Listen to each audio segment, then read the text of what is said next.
Welcome back to Never Bored with George. Hey y'all, welcome back to Never Bored with George. Welcome back to Never Bored with...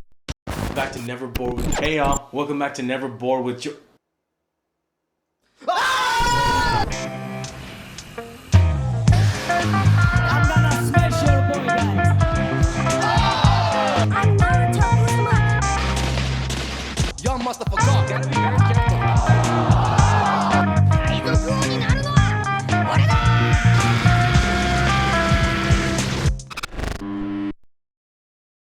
Guys, this is my non-spoiler review and reaction for the movie. And guys, I must say, ooh, this Spider-Man movie is definitely some next level stuff.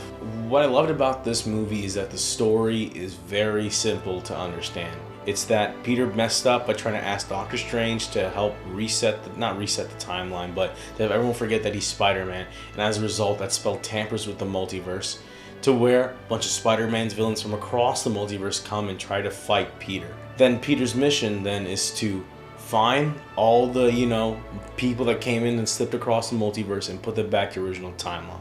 And this is where we get to see the conflict between Doctor Strange and Spider-Man, and that's because they both have a different way to approach the situation, how to put these guys back and why they should do it. Another thing I love about the movie is the characters.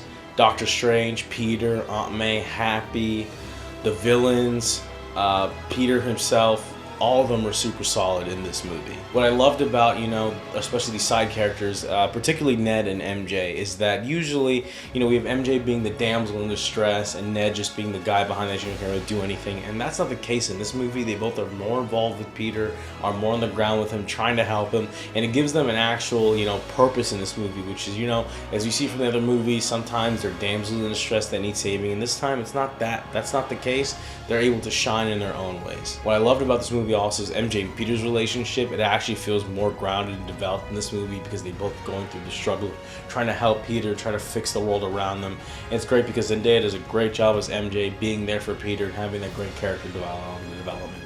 Another thing I loved about this movie is the interaction between Doctor Strange and Spider-Man. It's great to see them both interact because they're both super smart, they're both intelligent, they're both witty, and we both get to see them, argue, discuss, and figure out how to sort themselves out in this movie. It's great because it's very rare to see some of these characters interact, and if you see the animated series or for Spider-Man or the comic books, Doctor Strange and Spider-Man have intersected in the past. It's great to see that MCU cross-character camaraderie there. It's always fun to have your favorite characters interact with each other. Another thing I liked about this movie is the villains.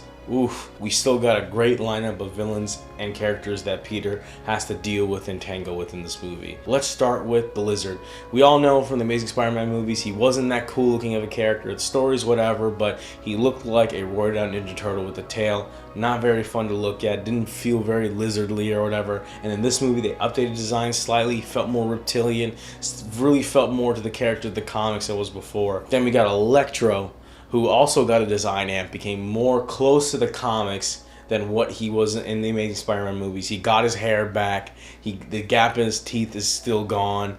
He's got Tim's. A lot of craziness that they had in this movie. Sandman, similar situation. He's basically the same character as he was from when we saw him in Spider-Man 3 from the Raimi trilogy. Still that same motivations overall, except he's mostly sand in this movie anyway. He doesn't really have his human appearance show that much. He's still the same character as before, which is not points off for me. It's a solid choice still. If it ain't broke, don't fix it. Dr. Octopus, Dr. Otto Octavius, you remember from the movies. He is one of my favorite characters in this movie. It was beautiful to see him return in the scenes that he does. It's always solid to see the intelligence of Dr. Octopus shine overall. Solid choice for a movie to add him in there, especially from the Raimi trilogy, because as you all know, Spider-Man 2 is one of the best movies, superhero movies of all time, and the fact that they still brought that essence of Dr. Octavius and put him back in the movie in the way he is. Finally, we've got Green Goblin. You get more Willem Dafoe than ever before, and honestly, I love that they kept basically the same character as from Sam Raimi's Spider-Man 1 and brought him in and sort of you get to see how Willem Dafoe's Green Goblin tangles and deals with this world. Very different from what maybe we were kind of used to from the from the Raimi trilogy of Spider-Man, but he still is that same character just in a new world. it's great to see him interact and be a part of this world. Overall, this movie does a great job of getting all these villains that we've seen and known before and having them interact with Spider-Man and the greater world like we've never seen before. Really adds value to the MCU as well as Spider-Man's villains as a whole. I definitely have more appreciation for these villains in this movie than, for at least for the Amazing Spider-Man villains, I definitely have an appreciation for them in this movie than I did in their movies. Raimi's villains are all still solid overall. Love having them here. Oh my god, guys, these villains definitely shine and make the show for this movie on top of Peter, so a solid movie overall, and solid choice for villains.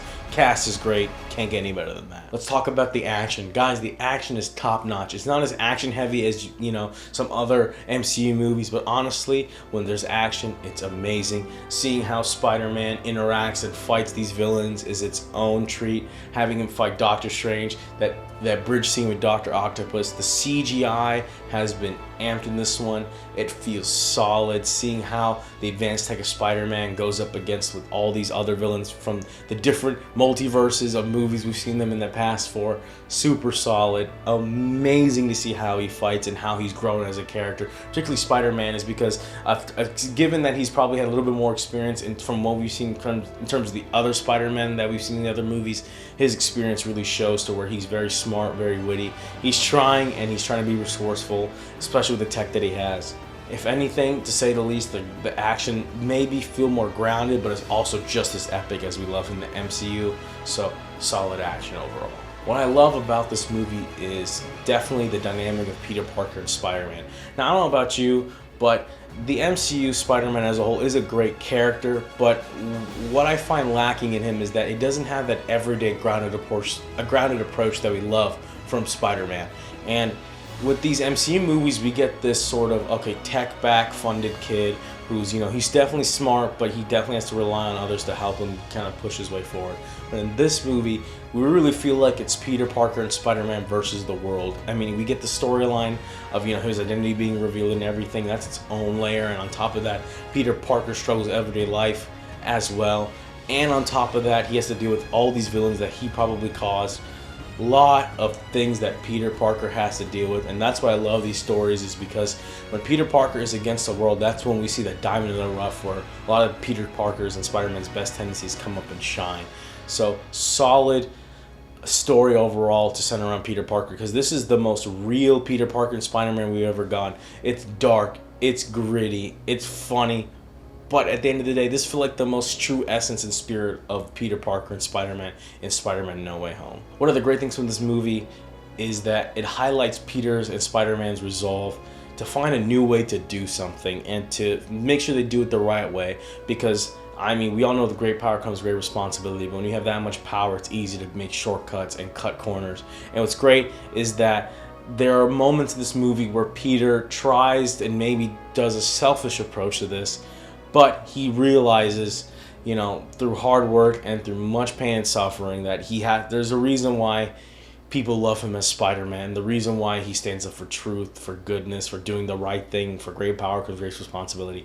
He has to almost relearn that in order to protect himself and to help him resolve the problems of this movie. We get a more grounded and more thoughtful approach to Spider-Man in this movie, because, even though the villains are one of the highlights of this movie also really complements and develops Peter and Spider-Man's character as a whole, giving him more layers and giving him more story points to work with to really show and shine the Peter Parker and Spider-Man qualities we all love as not just MCU fans, but Spider-Man fans as a whole. And to kind of conclude this review, guys, and reaction overall, this is the best version of Spider-Man that I think we've seen to date in the movies. And honestly, I think for me, it is probably one of my favorite MCU movies and my favorite Spider-Man movie out right now, just because they did so much for the fans. They really, if you're a Spider-Man fan, forget MCU fan, if you're a Spider-Man fan, this movie is definitely for you. If you're an MCU fan, of course you're gonna go see it. I don't need to tell you that, but for true diehard Spider-Man fans, this movie is a love letter to you.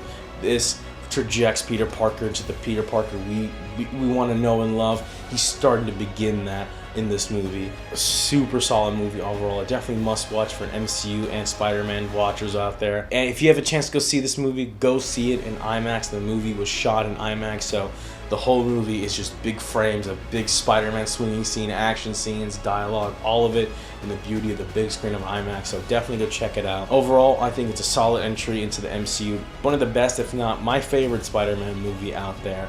And honestly, I can't wait to see Tom Holland back as Spider-Man and to see how he has grown as a character from the events from this movie. Super amazing movie overall. Definitely a superior Spider-Man. Thank you guys for watching. If you like this review and reaction, please give a like, subscribe, and share. If you like this movie, have already seen it, comment below. Let me know what you thought about that movie. No spoilers, obviously. Comment below. What were the crazy theories did you have for this movie?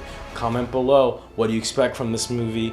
Comment below if you've already seen it. Let me know your thoughts, guys. Once again, like, share, subscribe, do all the things so that we can get more content for you guys. If you like, we have more MMA stuff coming up. We've got more anime stuff coming up.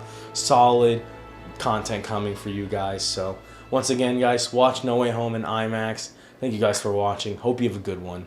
Peace.